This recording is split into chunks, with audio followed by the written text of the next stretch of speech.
Herkese merhaba arkadaşlar, kanalımıza hoş geldiniz. Mert Ramazan Demir tatil için Birleşik Krallık'a gitti.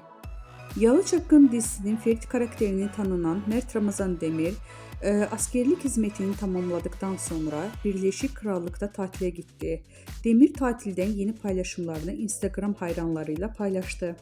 Ekranların en sevilen dizilerinden biri olan Yalı Çapkın dizisinde Ferit karakterini büyük bir hayran kitlesi kazanan Mert Ramazan Demir, geçtiğimiz aylarda vatan görevini yerine getirmek için Hatay İskenderun'a gitmişti.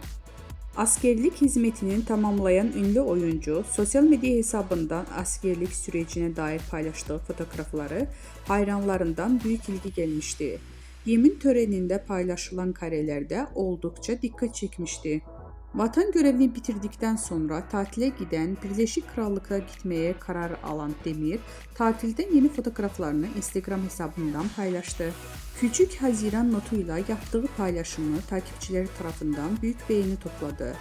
Demir'in tatil anları sosyal medyada kısa sürede ilgi gördü.